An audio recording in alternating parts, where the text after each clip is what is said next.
Welcome to this week's edition of the Raider Hoops Report with Raz Vanderloo. I'm Brian Vikulskis, joined as I am every week with Coach Raz Vanderloo, the East High Black Raiders head man. And Coach, you throw one game at you in a week, you throw 3 games at you in a week, it doesn't matter. You guys just keep knocking them out of the park. 3 wins last week. You got to be a happy man. Oh, absolutely. I mean, when you play 3 games in a week, the opponents are quality. It wears on you mentally and physically, and you hope to get through it, and you kind of lay out the week, and I think we can get this one, or this one we got to play well, this one, whatever. But when you go 3-0, you're happy. You started out kind of a weird schedule, Monday, Thursday, Friday. You started out on the road over in Fort Dodge and picked up the win over there. Can you talk about that game? Close game. In the end, it was. We started off great first half. I mean, we were hitting shots and playing well, moving the ball. And, we were up 10 at half. Third quarter, we came out, and I think we forgot to play basketball. Fort Dodge fought back and really took a lead by maybe 1.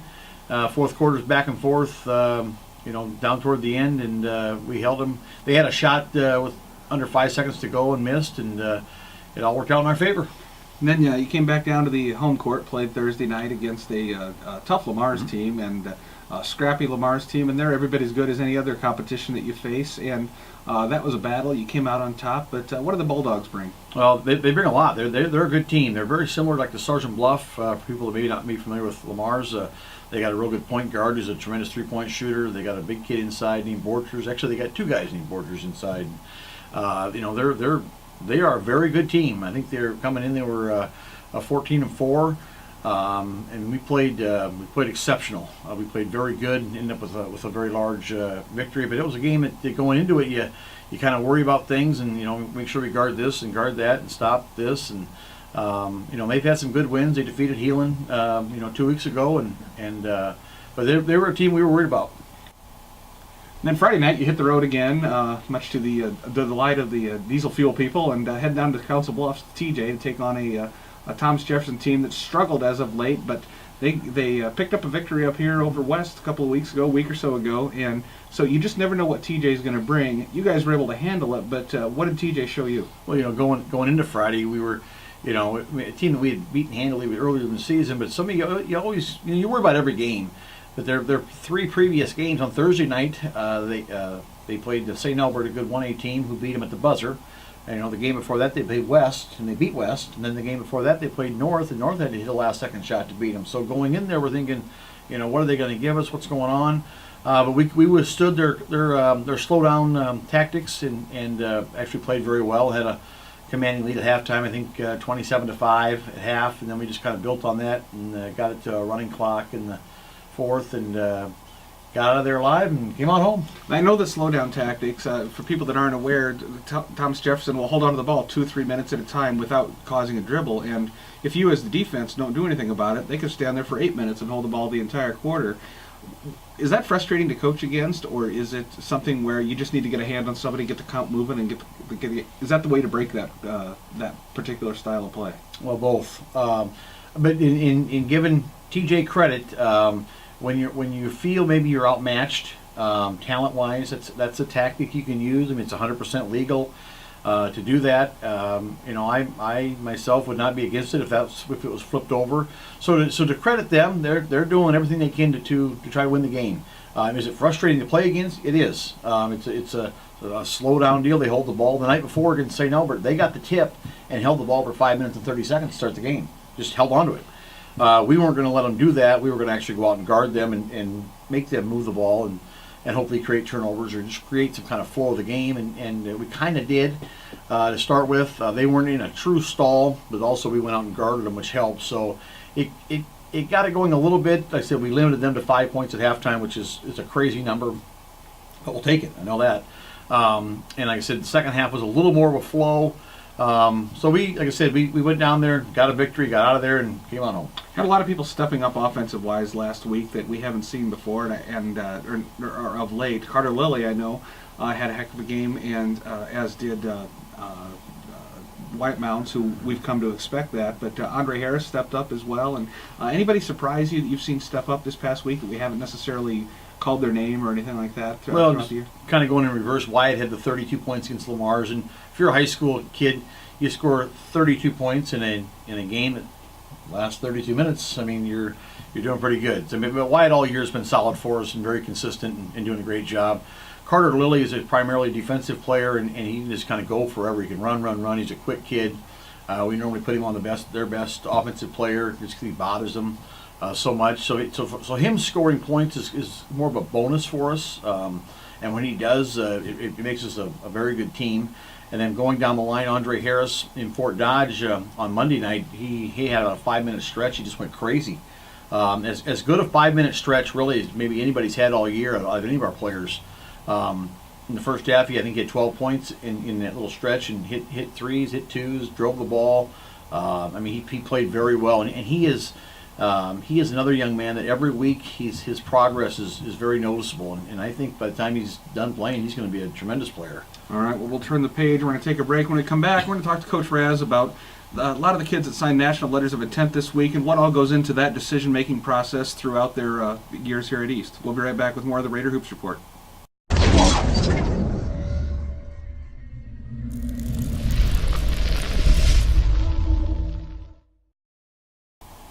Welcome back to the Raider Hoops Report with Raz Vanderloo. And Raz, its National Letter of Intent is in the air. That last week was the signing day for several student athletes from East High School. A couple from your team signed letters of intent. Chase Kern for South Dakota State and Greg Kerwin for Morningside College, or the equivalent of a National Letter of Intent to play at Morningside. But you've been around this game.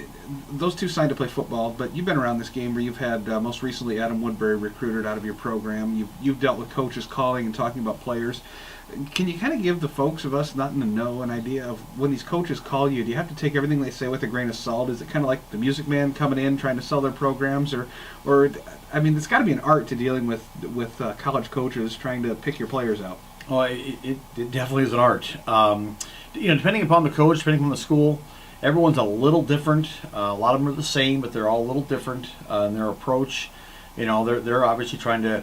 The ones that you don't personally know, they're trying to sell themselves and the school. The ones that you obviously are friends with or have a good relationship with, they're trying to sell their program, whatever sport it might be. So it's a mix. You got to kind of blend it. Then you get the last minute people who are trying to just get in on it, and you got the guys that have been in on it since day one. So it's craziness. It's organized craziness is what it is. And then you expect an 18-year-old young man to decipher all of this, the good and the bad. And, if they don't got good guidance, good help from a lot of people. I mean, at home, obviously, your coaches, people you trust, it becomes a popularity contest rather than doing what's right for you. So it's a unique deal. If you've never dealt with it before, it can be mind-boggling. It can be confusing. It can be you shake your head at the end of the day. But in the end, you hope the young man, goes where he wants to go, and plays whatever sport he wants to play, and has a great career, and build on that and go on and have a productive life.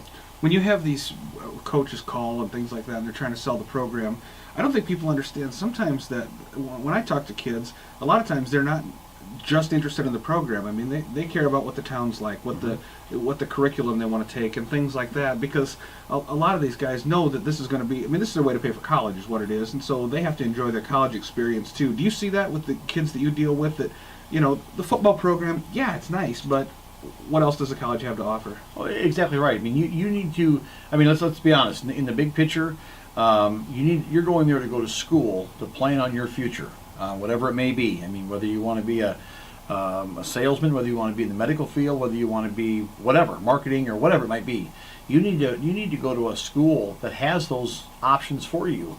I mean, it doesn't do a lot of good if if you're planning on going into the medical field, if the college you go to doesn't have a strong medical school. Now, you're not planning to be a doctor on day one of your freshman year. I understand that, but things that prerequisite classes and things that build up to what you're trying to do, or maybe you're interested in law. If you don't have things that have a lot of pre-law things for you, I mean, it doesn't really help you a lot. You may really like their football or basketball program, but the school itself really can't help you for your future. So you got to kind of blend it all together. Find a sports program that's that you think is good, and it has your needs, and then a school program, then mesh them together, and hopefully it works out great for you. How often do you hear from coaches for a particular player? I mean, are they calling daily, weekly to check on guys, or does it just depend on the player and the sport? Well, I mean, for instance, last Friday, I had 9 college coaches call me throughout the day.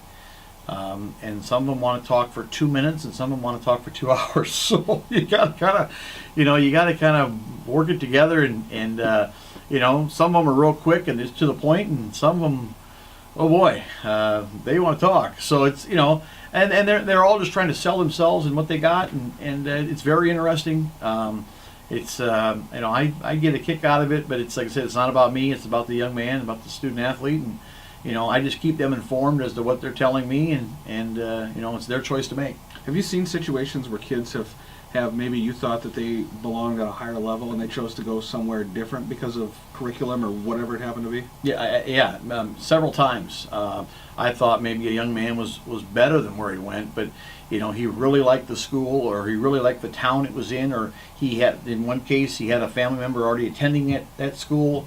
So his mind was made up from the start, and that's fine. I mean, if you want to be maybe the big fish in the little pond, I mean that's awesome. That's great. Too many kids want to go the other way, and maybe they're going a little higher than they could or should, and so everyone's got their own little taste and what they're looking for, and like I said, the main thing is I tell every kid, go to where you want to go.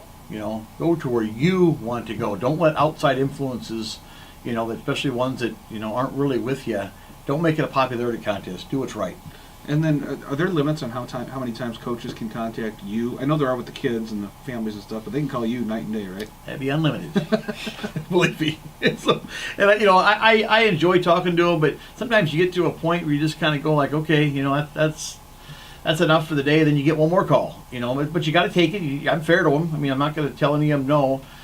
So you try to use your time wisely, and hopefully they respect that, and And do you serve as sort of a gatekeeper then for the student himself? Because that's a lot of pressure, just the normal pressures of being a teen, plus having to deal with coaches calling you.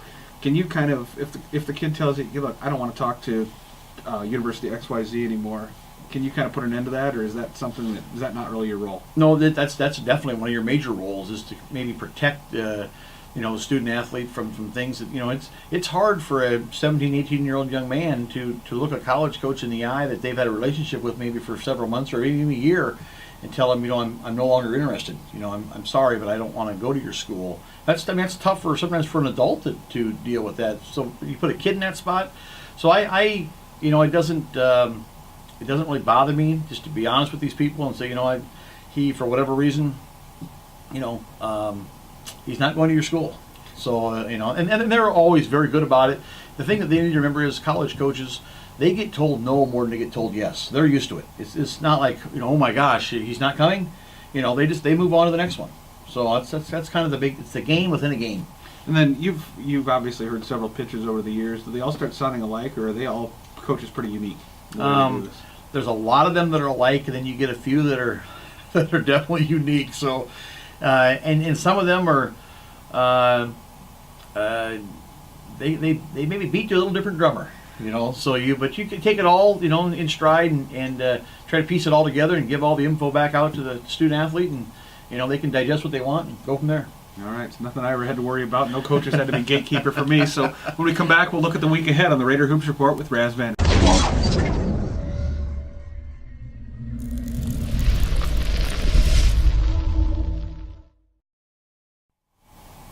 Welcome back to the Raider Hoops Report with Raz Vanderloo. And Coach, one game next week again. You go one game 2 weeks ago, 3 games last week, one game this following week. But it's a big one. The North High, it's turned into a fantastic heated rivalry over the last few years with the ascension of North High with their talent level. And I know they got you guys last year in the playoffs, and so it's really become one of those circle dates on the calendar. And right now you can circle it because it's there. However, I think the next meeting potentially would be the more important one. Absolutely. I mean, we're one game at a time. North on Friday it'll be a wild, crazy deal. I'm sure the fans will come out and Groves with it, and for the kids it's great. It's great. It's for the conference championship on Friday. We've won 4 in a row. So we're very proud of that. Hopefully with a little luck and throwing a few in the basket, maybe we can make it 5 in a row. And I don't want to say it's not important. It's a very important game. Very important game. But if you wanted to trade out games, this one for potentially the next one, I'll trade you for that one. But we try to win every game. So we're going to show up Friday. We're not laying down. We're not backing off. We're going to try to win that game. And obviously we have a chance. We'd already defeated them one time, and now it's at our place. So that obviously helps a little bit. So I would anticipate a great game, a great high school matchup. If you like basketball, East High, 7:30 Friday night is probably a place to be. Well, I know it's a couple of weeks ago when you had the Healing game out there, the coaches versus cancer night. It was or the Rich Vanderbilt cancer night. It was a heck of an atmosphere. But when you get 2,000-3,000 people in a gym on a Friday night around town here, that's a fantastic atmosphere, and it kind of harkens you back to the old days, doesn't it? Absolutely, it's amazing how many people have brought that up since the Healing game a couple weeks ago. That that's like the olden days. That's like the old school crowds, which it was. It was a tremendous turnout by both sides, by East and Healing. Like I said, where they're standing along the doorways, and you look across the gym, it's just packed.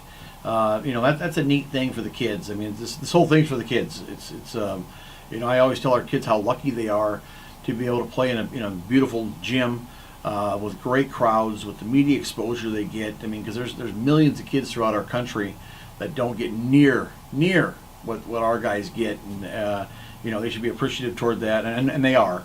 But they're very lucky to be able to do that and participate in high school sports where people care. Well, it's winding down the season. It's going to be tournament time soon, so best of luck next week, and we'll see you next week. Thank you much. That's it for the Raider Hoops Report with Raz Vanderloo. We'll be back next week.